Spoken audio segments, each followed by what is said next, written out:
Hello and Merry Christmas to you all. Here is our last concluding chapter of How Winston Delivers Christmas. Day 25, Christmas Day. We've learned that Winston managed to get that letter to Father Christmas, so today is the concluding chapter of what happened next. So enjoy. Even before he'd opened his eyes, Winston knew that something very strange and unusual had happened. The last thing he could remember was being outside in the freezing cold with the angry wind and snow roaring all around him. And all he remembered was being so very tired indeed, and freezing cold too. The sort of cold that makes you feel frozen from the inside out.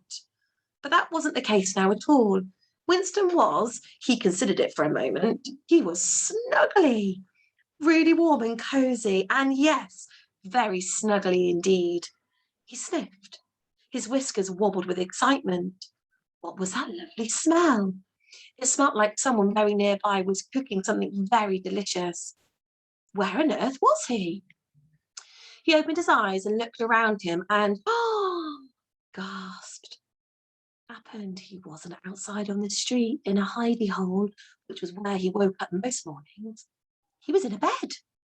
A perfect little mouse-sized bed with soft flannel sheets and a thick blanket and two great big plump pillows. There wasn't even a little patchwork quilt. There was even a little patchwork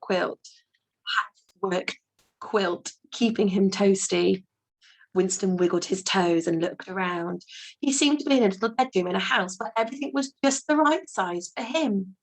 There were tiny books, a small armchair, and as Winston peeked over to look down the side of his bed, on the floor was a pair of tiny slippers that Winston knew just from looking at them would fit his feet perfectly. What is this lovely place? He wondered. A house made just for a mouse? Was he still asleep? Could he be dreaming? Then he heard a noise, a great stampede of thuds and whoops of footsteps and voices, human voices. Now be careful on the stairs, Oliver. What on earth has got you so giddy this morning? There were some very excited squeaking noises before Winston heard, what letter, Oliver? Oliver? Who was Oliver? Just then there was a rattling noise. It sounded like someone was right outside his room.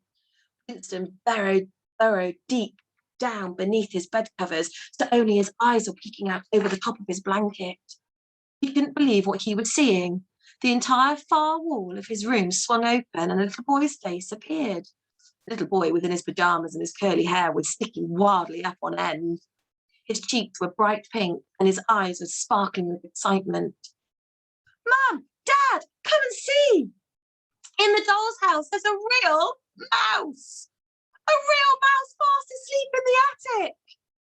There followed a great commotion as more faces joined the little boys to peer in at Winston. Two were grown-up faces and the other were smaller faces. All belonged to humans in pyjamas and dressing gowns, and everyone looked like they had jumped out of bed in a great hurry. Goodness! Said the grown-up's face with a bristly moustache under its nose. There is a mouse inside the doll's house. Father Christmas said in his letter that I would find a friend in the doll's house. And it's a mouse! What letter, Oliver? Said the other grown-up face. This one didn't have a moustache, but had his hair up in a headscarf. The other very small face didn't say anything. She was too busy sucking on her sleeve of her nightie. The little boy quickly handed over a small sheet of paper. This letter, he said, shivering with excitement, is from Father Christmas. I found it in my stocking this morning. Look.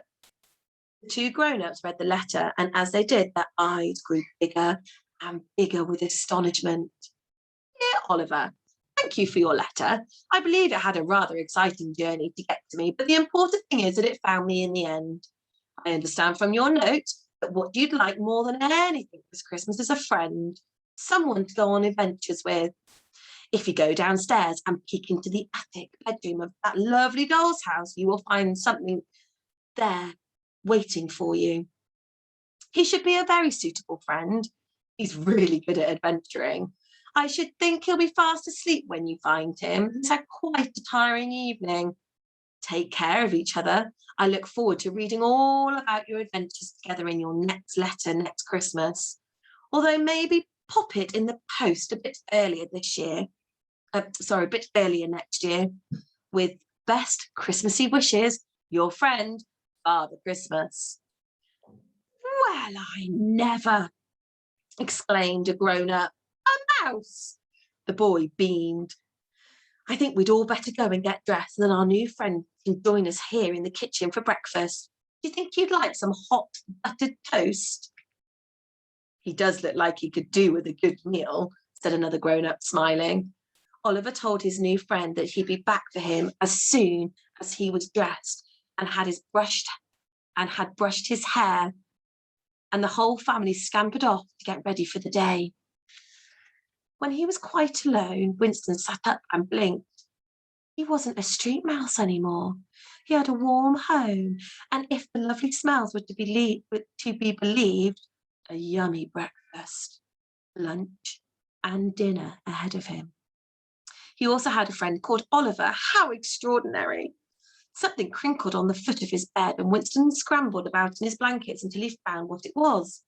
A stocking, a little mouse-striped size stocking, and in it was a very tiny letter in the smallest mouse-sized writing he had ever seen. Dear Winston, thank you so much for delivering Oliver's letter to me. I can only imagine what sort of an evening you had trying to deliver it. It must have been very exciting, but dangerous too. What a kind and brave mouse you are. For such a tiny creature, you have such an enormous heart, one which understands that nobody should ever be left out or forgotten, especially at Christmas. Happy Christmas, Winston, and enjoy your new home. With love from Father Christmas. Winston folded the letter carefully and held it close to his chest. He then snuggled back down under the blankets of his new bed, in his new house and in his new home. And for the first time in his life, he felt warm from the tip of his nose to the end of his tail. And as he lay there, he wondered what adventures tomorrow would bring. The end. Until next Christmas. So from all at Warden Hill, to all of you and your families at home, Merry Christmas and see you in the new year. Take care, everybody.